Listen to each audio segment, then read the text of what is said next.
Everyone, Augie here, and it's pretty much Christmas in the middle of summer because it's auction day, and I've sold everything. The Tahoe's gone, the Titan's gone, the Rabbit is even gone, it's all gone, and I've got no more cars left to sell, which is good, but kind of sucks because I don't have cars to sell. I'm not making any money with cars. So let's go to the auction and try to pick up a few. Now, the auction I go to, it's a public auction, and it's every 3 weeks. And I'm not going to be able to go to the next one because we're going to be up with the food truck about 3 hours north of here doing an event for that weekend. And I'm not going to be able to go to it. So it's going to be at least 6 weeks. I think it might be more because I think this might be this weird gap that they have in the middle of the year where they have it farther than 3 weeks apart. So it might actually not be until October that I get to go to another auction. So I'm hoping to pick up at least 2 vehicles today, if not maybe 3.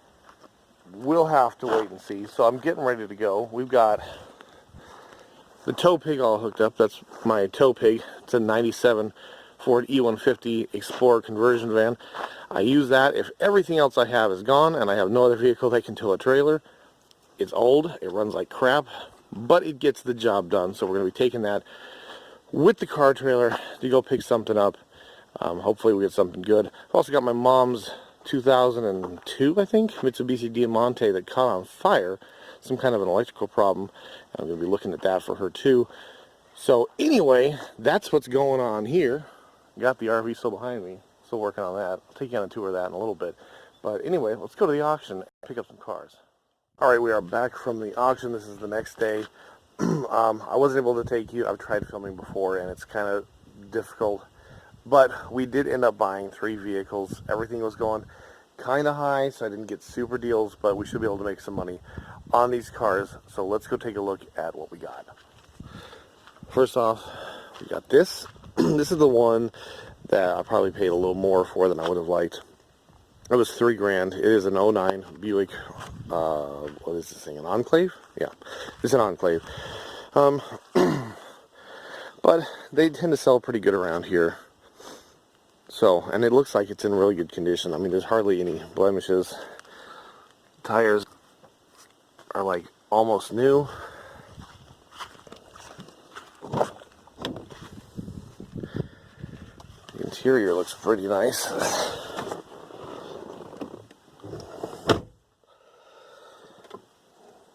Not a ton of options. It doesn't have leather or anything like that, but it does have the power lift gate. Typical GM buttons. Every single GM I've ever had, the buttons do that. But I already made a video on how to fix that. Let's see. It's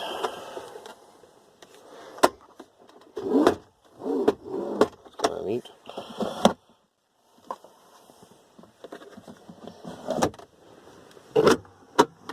Oh, look at here. Haven't even looked through any of these cars. Window sticker. $34,940. So I'd say my $3 grand was a pretty good deal.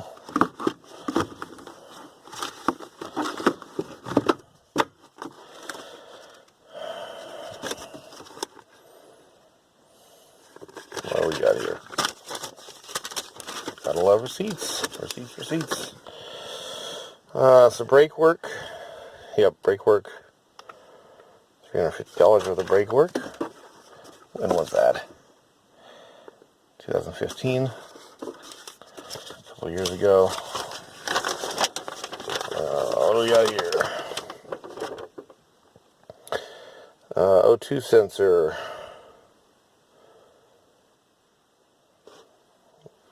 We replaced it. $274. 124,000 miles. This has 180,000 miles, by the way. It's the highest of the bunch.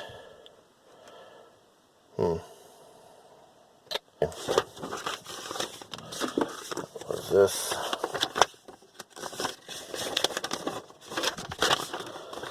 Jiffy Lube. Let's see. It's just for an oil change, right? Yeah, oil change. Okay. Alright. Whoa. Did I say $147 for an oil change?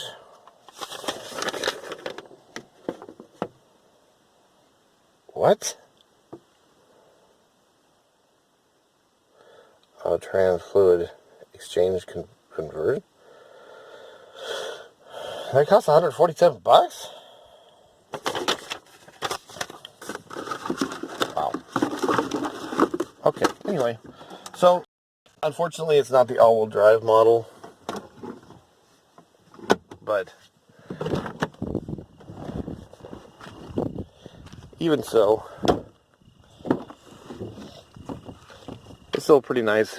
This one is the only one I actually have really driven. I drove it home, trailered home one of them, and somebody drove the other one for me. So,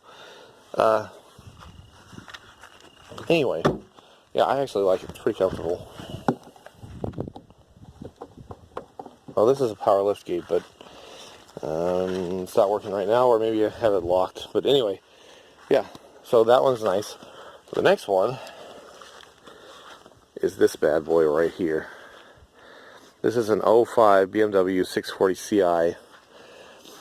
Again, this was a hair over $3,000. Now, this was the gamble, and let's see, I'm charging the battery because they had to jump it, and the infotainment screen is not powering on. And when I looked online, that could possibly be from a low battery. And if you don't know, when a car charges its own battery through the alternator, it only charges at about 30%. So, and these German cars are so finicky about battery level. So I'm going to charge that up the rest of the way and see if that takes care of that problem. Also, I'm not sure, it might actually be overheating. Came back from a little drive around yesterday. I was being pretty hard on it, and it seemed pretty hot. There's no temperature gauge that I can find. It's low on coolant though. So it's either just low on coolant, or it has some kind of a problem that is making the coolant go away, which is not good. This is a BMW with a big V8, 152,000 miles, I think. That is empty. No weird residue on the cap though, that's good. Anyway, I just think this is the most beautiful car. It is just awesome. German cars, they take a special buyer. When you where's the oil? Is that dipstick? No, that's got to be tranny fluid. No, I feel like this probably got sealed tranny fluid. I bet that's oil. Oh, no, that's transmission fluid. And, well, unless it's some kind of... It looks like transmission fluid. Where's the oil then? Wait. What do you... Okay. So this is going to be something I look online, because that... I mean, I guess that could be oil, because I know German cars use weird oil, but it looks like transmission fluid to me. Plus, it's way in the back. Like, it's got to be transmission fluid. But usually cars like this have a sealed transmission, so... I don't know. Anyway. But, I don't know. She's a cool car, though. It's dusty. And it's a little dirty. Oh. And it's got this thing going on right here. So I might just peel this off and paint it, if I can figure out how to get this off. Actually, it doesn't look like it's in there too good. I can probably get that off. Anyway, so I think I'm just going to peel that off and paint this black or something. Or paint it something. I'm not sure yet. Anyway, so there's... That screen doesn't seem to work because of the battery situation, so I'm charging it. But the little bit I did drive it, this thing has a 4.4 liter V8, and it's a ton of fun. Again, I think I paid $3,000 for this.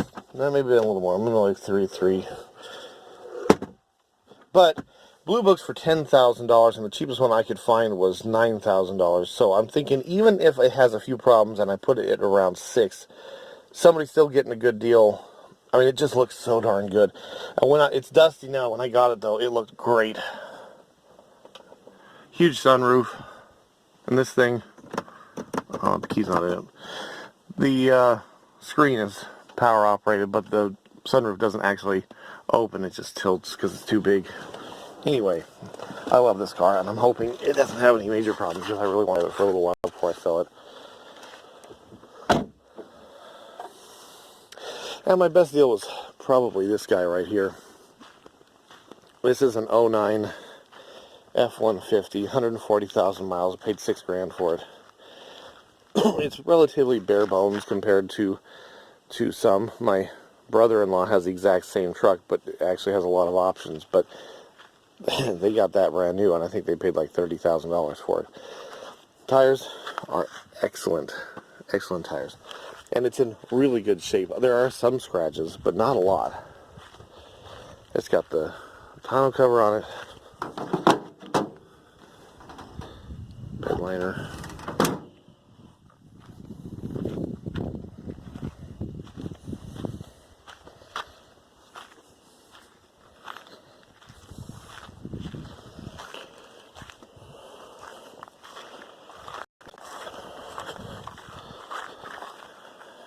I mean, it's a nice looking truck, and it's in really good condition too.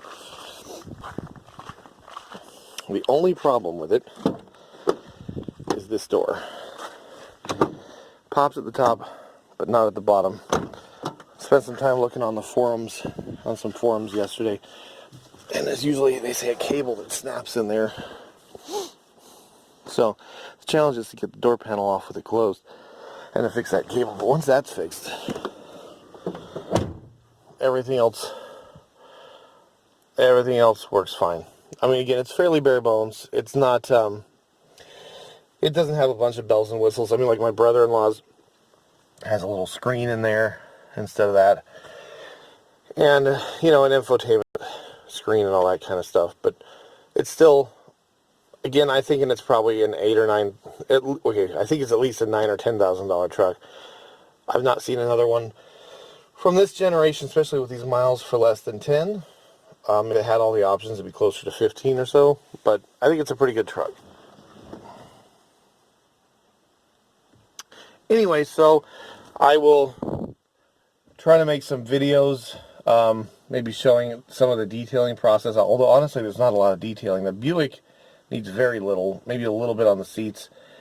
The Beamer does require some cleaning, and this thing is extremely clean. It doesn't require hardly anything either. I mean, the seats look pretty good. Carpet is perfect. So, and I even might start a review series where I take little reviews of the cars before I sell them. So anyway, stick around. I hope you subscribe. Hoping to do some cool stuff with this channel. So we'll see. Anyway, take it easy, and I'll